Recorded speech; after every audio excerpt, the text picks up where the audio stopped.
Վարչապետ Նիկոլ Փաշինյանի համար շաբաթը բացվեց արտադպրոցական ընթերցանությամբ։ Կարդացի, ավարտեցի Ալեքսանդր Պուշկինի, Եվգենի Օնեգին չափածո վեպը։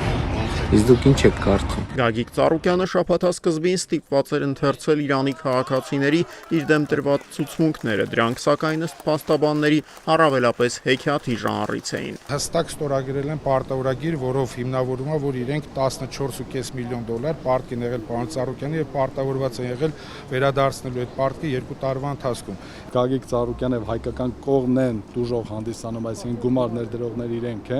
իրենք այդ ամենը հերքում են եւ միայն նրանց բանավոր ասածը, որ մենք ենք գումարով ապրանք առել ուղարկել ու դա հափշտակվել է, բայց հափշտակության փաստներ չի հիմնարվում, դա իրենց համար վերջին աշճանի ճշմարտությունն է դիտարկվում։ Իրանցիների եւ Ծառուկյանի 10 ժամ տևած առերեսումը կայացավ հուլիսի 20-ին քննչական կոմիտեում։ Այդ ողջ ընթացքում քննչականի շենքի մոտ էին ԲՀԿ առաջնորդի տասնյակ աջակիցները։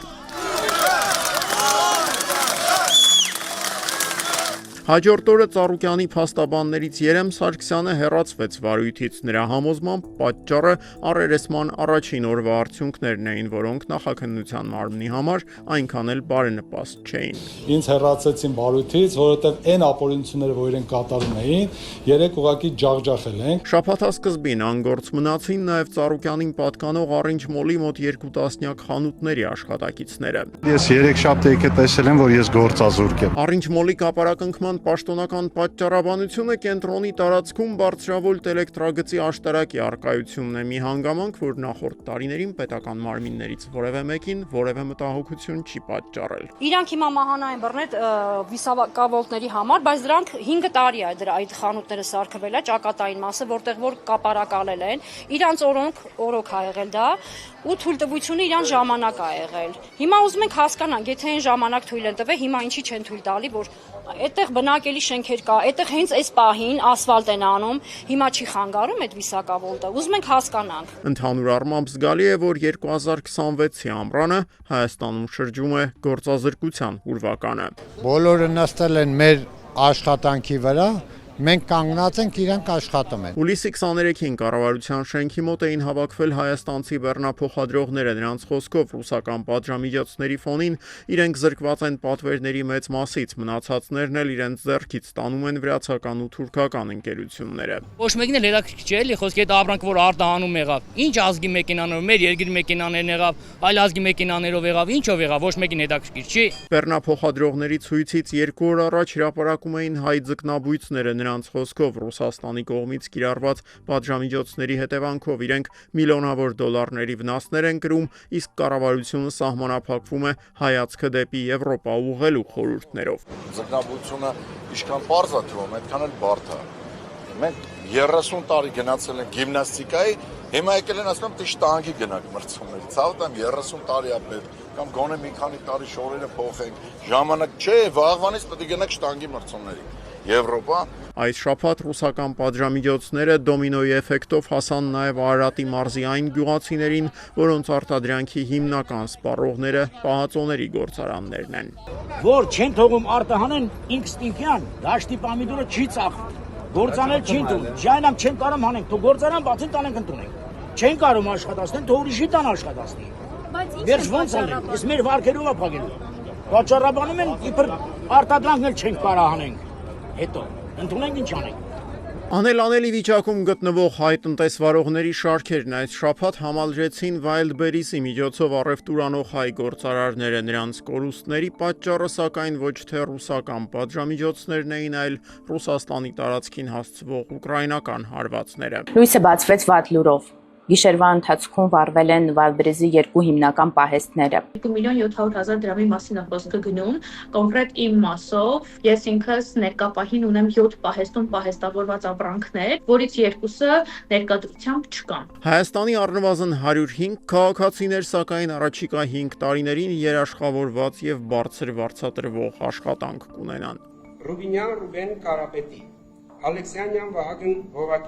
Հովիկի, Հուլիսի 21-ին կենտրոնական ընտրական հանձնաժողովը հաստատեց 9-րդ գումարման ազգային ժողովի կազմը, նոր ընտիր խորհրդանում քաղաքացիական պայմանագիրը կունենա 64, ուժեղ Հայաստանը 29, իսկ Հայաստան դաշինքը 12 մանդատ։ Այս շաբաթ կենտրոնական ընտրական հանձնաժողովի շուրջ ծավալվող գլխավոր ինտրիգը սակայն դատախազության ուժեղ Հայաստանի առաջին համար Նարեկ Կարապետյանին վերաբերող դիմումի քննությունն էր։ Կենտրոնական ընտրական հանձնաժողովը երկու օր տևած քննությունից հետո համաձայնություն տվեց ուժեղ Հայաստան խմբակցության падգամավոր Նարեկ Կարապետյանին մեղադրանք առաջադրելուն, սակայն մերժեց նրան կալանավորելու գլխավոր դատախազության միջնորդությունը։ Դատախազության կողմից բովանդակային հակափաստարկում չէր ներկայացվել, կենտրոնական ընտրական հանձնաժողովը վերադարձրել է նշված միջնորդությունը, այսինքն խափաման միջոցի հարց կալանքի կամ տնային կալանքի Նարեկ Կարապետյանի դեպքում տեղի չի ունենալու։ Կենտրոնական ընտրական հանձնաժողովի որոշումը նշանակում էր, որ Նարեկ Կարապետյանը օգոստոսի 2-ը նոր խորհրդանի աշխատանքի առաջին օրը հնարավորություն կունենա անցկացնել ազգային ժողովի շենքում, այլ ոչ թե ճաղերի հետևում։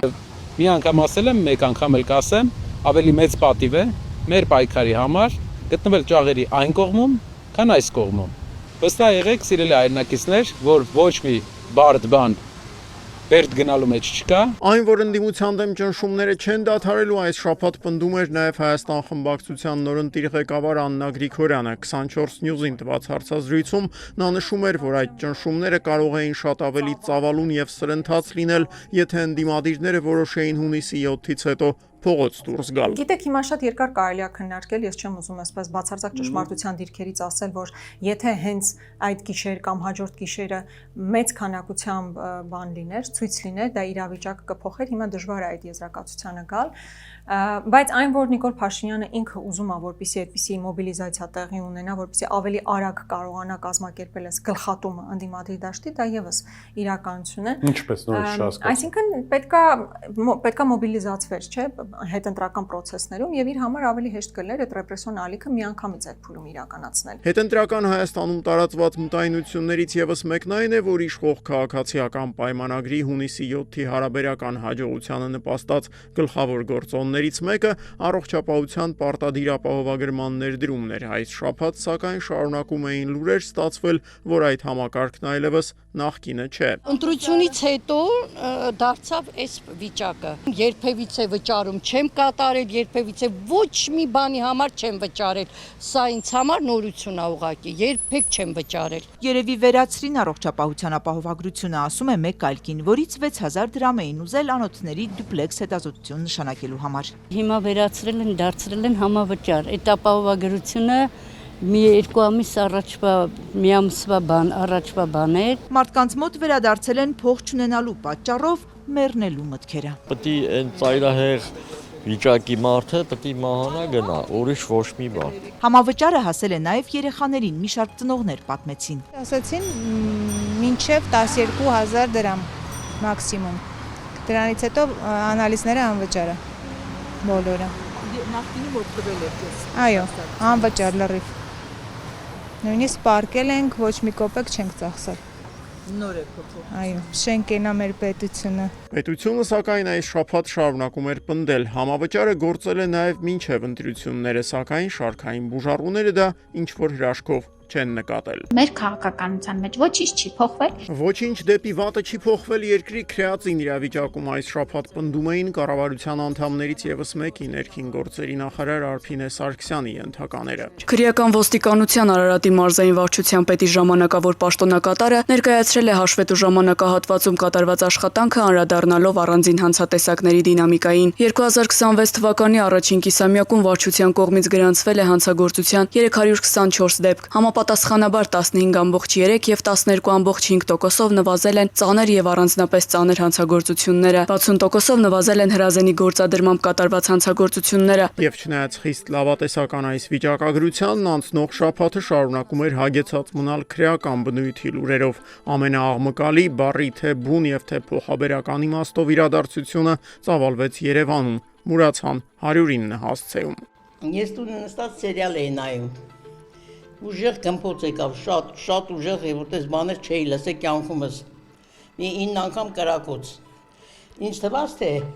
Երևի հարսանիք, մարսանիքա դե անում են, չէ, 9:30 էր իրիկվա։ Հետո որ հավաքվեցին, բան ասեցին, ինչ որ մարդ է մահացել, մեկը վիրավորվել է, մեկը մահացել է, տենց են լսել։ Այս շաբաթ հերթական մահվան դեպքն արձանագրվեց զինված ուժերում Չարենցավանից զորակոչված Նարեկ Թորոսյանի ճամբարակի դիրքերում արձանագրված մահը տարեսկզբից ի վեր 8-րդ նման դեպքն էր եւ կրկին կծկտուր տեղեկատվություն քննչական կոմիտեից եւ կատարյալ լռություն պաշտպանական գերատեսչությունից։ Անկամ ցավակցող չկա, հասկանում եք։ Կարծես ոչինչ տեղի չի ունեցել։ Կարծես ոչինչ տեղի չի ունեցել Բյուրեղամանում այս դիրքորոշումներ անցնող օրերին ворթեգրել Veolia ջուր ընկերությունը քաղաքում 3 ամսվա ընթացքում արդեն երկրորդ զանգվածային աղիքային ինֆեկցիայի բռնկումից հետո։ Եթե պետք է կռանդը գա չօգտվենք, ավելավա չգա։ Ոչ նորմալ ջրամատակարարում ունենք, հետն էլ տալիս են թունավորված ջուր։